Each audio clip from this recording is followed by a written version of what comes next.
The 1986 wedding between Sarah Ferguson and Prince Andrew captivated millions. A glittering royal affair meant to signal a fresh, more relatable chapter for the monarchy. Sarah's warmth and humor stood in stark contrast to traditional royal stiffness, giving the public hope that this was a different kind of royal couple. But beneath the surface, trouble was already forming. Andrew's naval commitments took him away for months at a time. If you love getting the real story behind the palace walls, don't forget to subscribe to the channel and tap the notification bell so you never miss an update. Leaving Sarah isolated within a rigid institution. The smiles on the palace balcony masked a partnership already cracking under the weight of unmet expectations and emotional neglect. Over time, the facade collapsed. While the public latched onto the more visible scandals, Sarah's mother saw the deeper flaw. A lack of emotional backbone in Andrew, a missing core character that no amount of ceremony could cover. The truth of the marriage's end wasn't in the gossip columns. It was in the private imbalance, the lopsided emotional labor, and the slow erosion of trust that outlasted even the divorce papers. The story everyone thinks they know about Sarah Ferguson starts with spectacle. A wedding in 1986 so grand it felt like a national event, watched by millions, wrapped in pageantry and optimism. Sarah arrived as something new for the royal family. She was warm, open, unpolished in a way people immediately connected with. She laughed loudly, spoke freely, and didn't seem carved from the same distant marble as royal tradition. From the outside, this looked like a fairy tale reboot. A relatable woman stepping into one of the most rigid institutions on earth, carrying hope with her down the aisle. But that optimism came with pressure from the very beginning. Sarah wasn't just marrying a man. She was marrying into expectations that didn't bend easily. Every gesture, every expression, every absence was noticed. Early on, she tried to meet those demands with energy and goodwill. The problem was that enthusiasm alone can't carry a marriage, especially when the structure underneath it is already unstable. The warmth people loved about Sarah also made her more vulnerable when reality set in. Because behind the photographs and public smiles, she was adjusting to a life that was isolating, formal, and unforgiving. That adjustment required emotional support and consistency at home. What she encountered instead was distance, both literal and emotional. If you love getting the real story behind the palace walls, don't forget to subscribe to the channel and tap the notification bell so you never miss an update. Prince Andrew entered the marriage with advantages that masked deeper flaws. He had charm. He had confidence. He had the status that came with being born into the royal family. What he did not consistently demonstrate, according to those closest to Sarah, was character. And not character as a moral slogan, but character defined by dependability, emotional strength, and the ability to show up when it mattered. Andrew's naval career meant long absences. That alone didn't doom the marriage, but it amplified everything else that was missing. While he was away, Sarah was left navigating royal life largely on her own, adjusting to motherhood, public scrutiny, and a household that ran on tradition rather than reassurance. Absence created space, and in that space, cracks widened. Charm works in public. Character is tested in private. As time went on, Andrew's detachment became harder to ignore. Emotional resilience wasn't there when pressure mounted. Consistency faded when things became difficult. The imbalance grew, not because of one dramatic betrayal at first, but because one partner was carrying far more emotional weight than the other. The clearest explanation of what went wrong didn't come from tabloids or palace statements. It came from Sarah's mother, Susan Barantes. Her assessment was blunt and unsparing. She didn't focus on scandal.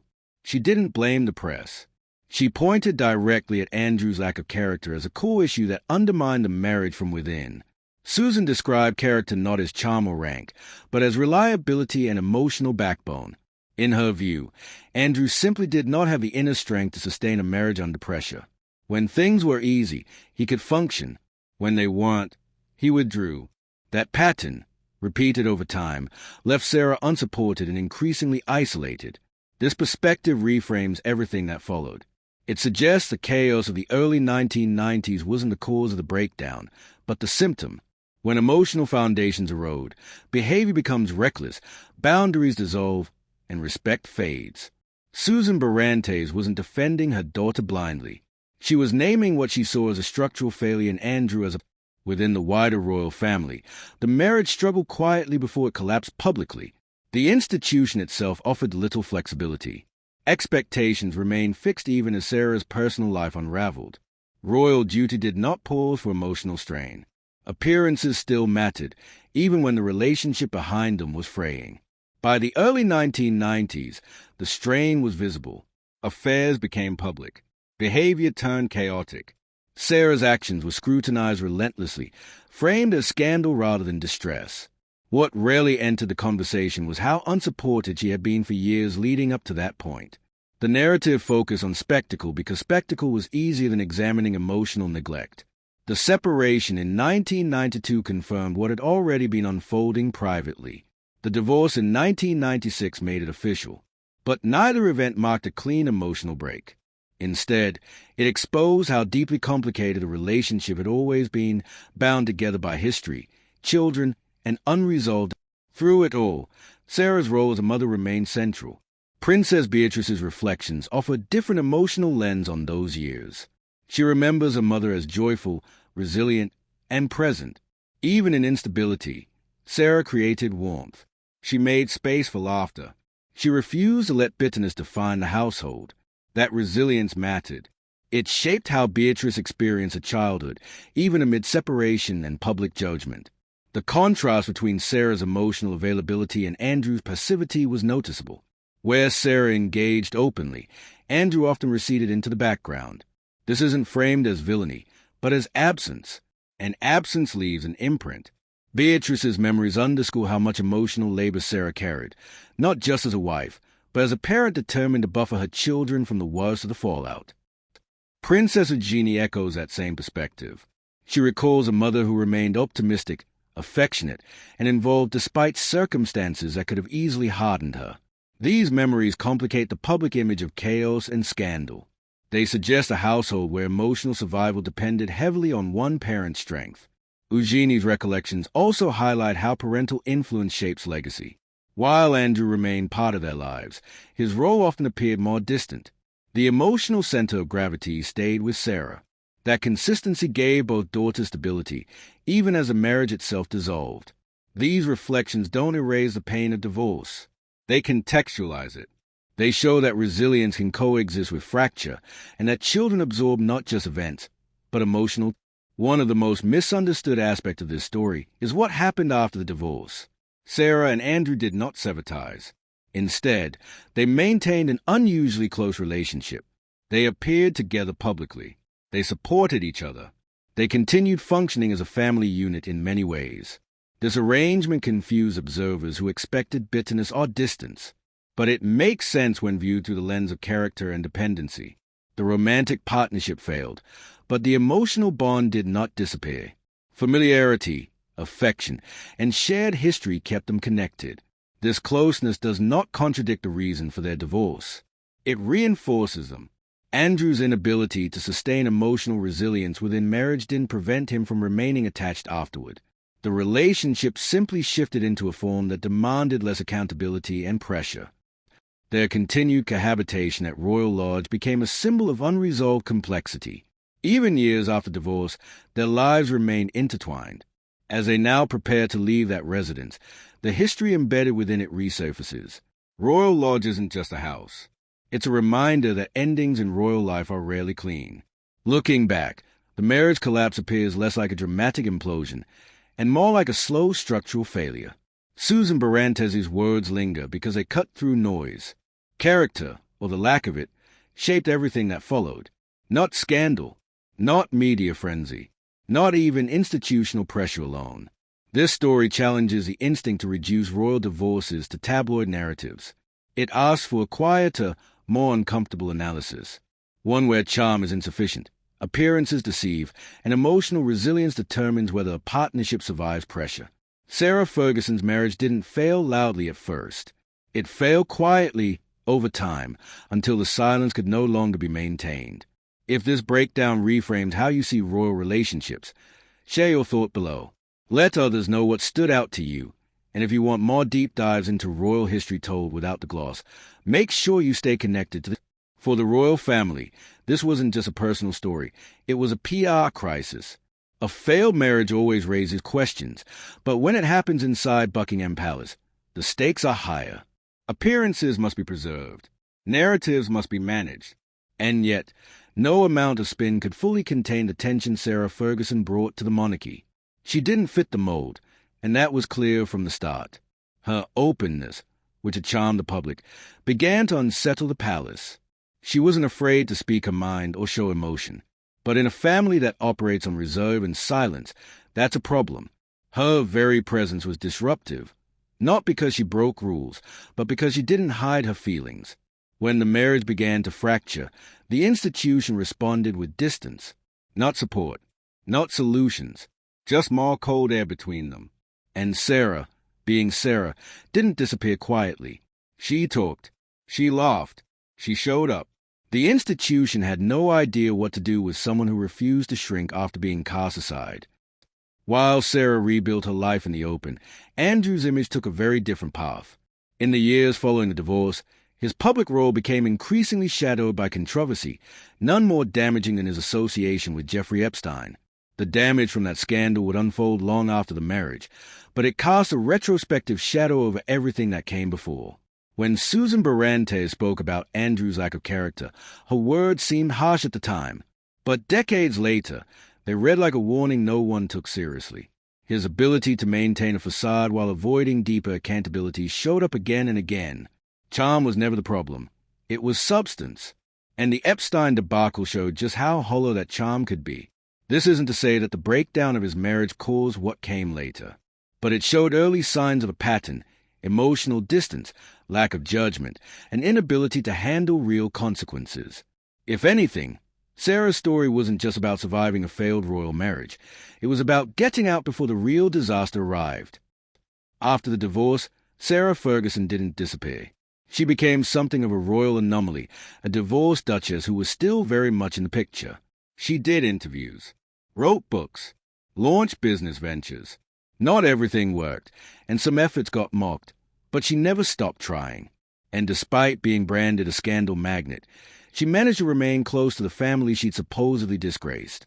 Not just Andrew, but even senior royals. Over time, the public image softened. What had once been seen as reckless started to look more like resilience. People began to understand that she had been surviving, not rebelling. Her ability to own her story and her mistakes made her more relatable than ever. She didn't pretend to be perfect.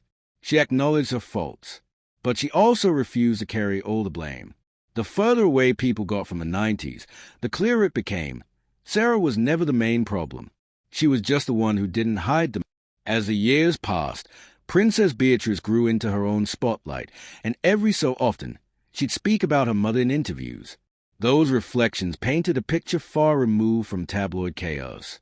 To Beatrice, Sarah was a safe place. Someone who didn't collapse under pressure, but turned it into humor and light. It's telling that both daughters consistently credit their mother with giving them emotional stability. They never describe a fractured home or a bitter divorce. They describe a woman who showed up for them, made holidays feel warm, and refused to badmouth their father, even when she easily could have. That quiet strength has become part of Sarah's legacy. Whatever her public missteps, her children's admiration speaks volumes. And in a royal context, where many parent-child relationships remain icy or performative, that kind of bond is rare. Princess Eugenie's loyalty to her mother runs just as deep. She's spoken openly about Sarah's optimism and ability to find joy in the hardest moments. When the press was at its most ruthless, when royal watchers had turned her into a punchline, Sarah never turned bitter. Eugenie remembers her mother laughing through the storm, even when no one else was laughing with her. It's not a fairy tale version of motherhood. It's something tougher, emotional durability, the ability to give love without letting humiliation or judgment poison it. And it matters because, in the end, children remember how you made them feel. Not the headlines, not the drama, just the warmth, or lack of it, at home. The contrast with their father remains sharp. Eugenie doesn't condemn him, but his presence is less central. Her emotional anchor was always Sarah, and that's what makes the entire narrative shift. The person once painted as unstable ended up providing the most stability of all. Even after everything, Andrew and Sarah continued to live together at Royal Lodge. No longer husband and wife, but still housemates, friends, family. The tabloids called it odd, Some royal insiders called it inappropriate, but for them, it worked. Their arrangement blurred boundaries, but it also showed that emotional ties don't vanish with legal documents. It was complicated, it was untraditional, and it defied the royal playbook entirely. Maybe that's why it lasted so long. The roles were undefined, which meant they weren't confined to the expectations that destroyed their marriage in the first place. But now, as they prepare to leave Royal Lodge, the symbolism is heavy, the end of an era. Not just a physical move, but a recognition that even the longest entanglements eventually change. The house may have sheltered a post-divorce peace, but it also preserved unresolved history. Stepping away from it is a final letting go. While the rest of the royal family has faced its share of upheaval, Sarah's story remains singular. In contrast to the calculated silences of someone like Princess Catherine, whose own public image has often been marked by restraint and suffering in private, Sarah wore her struggles on her sleeve. That openness made her easy to criticize, but it also made her more human. The irony is that the royal family often rewards silence, even when silence protects dysfunction. Sarah refused to play that game. She spoke. She explained. Sometimes too much. But she never pretended things were fine when they weren't. And in a family where image is everything, that rawness became her biggest liability and her most lasting strength. It made her unforgettable, not for scandals, but for surviving them and still showing up with a laugh. It's easy to draw comparisons with other royal women, like Princess Anne, who was always played by her own rules. But even Anne, known for her stoicism and independence, didn't face the kind of public emotional dissection Sarah did. The two women handled their roles differently, but both exposed the rigid structures they were navigating. Sarah wasn't stoic. She wasn't silent. And that made her dangerous in a system that preferred emotional invisibility. But it also made her a forerunner for a more open, less performative version of royalty, one where vulnerability wasn't seen as weakness. Looking back, Sarah Ferguson didn't just survive a royal divorce. She exposed what happens when emotional character fails and institutional coldness closes in. She turned personal collapse into long-term growth. And despite the headlines, she didn't burn out. She stayed standing. Sarah Ferguson may have been cast as a messy one, the loud one, the scandal-prone duchess who couldn't quite master the royal rulebook, but she outlasted expectations. The same things that once got her criticized became the traits that made her resilient. She was never cold, never distant, and never boring. Her life after divorce wasn't a fall from grace. It was an evolution. She leaned into motherhood, stayed unapologetically herself, and managed to maintain connections inside a royal ecosystem that usually freezes people out once they stop being useful. That's not luck. That's tenacity. And if there's anything consistent in Sarah's story, it's a refusal to be erased. She never let the institution, the media, or even her ex-husband define her. She stayed visible, stayed vocal, and no matter how chaotic things got, never let her daughters forget where their emotional grounding came from. Meanwhile, Prince Andrew's post-divorce legacy looks very different. His reputation, once built on status and perceived charm, has been chipped away by his choices, or more often, his refusal to take responsibility for them. The quiet, emotional absence Sarah's mother described back in the 90s has become more apparent with time. Public appearances grew sparse. Statements became more scripted, and the charm that once distracted from deeper flaws no longer worked. It's not just that Andrew made mistakes, it's that he seemed incapable of facing them in any meaningful way. That same lack of character Susan Barantes called out years ago now hangs over everything. And while Sarah rebuilt her public image, Andrews continues to deteriorate. Not because of one moment, but because of a pattern, avoidance, denial, and detachment.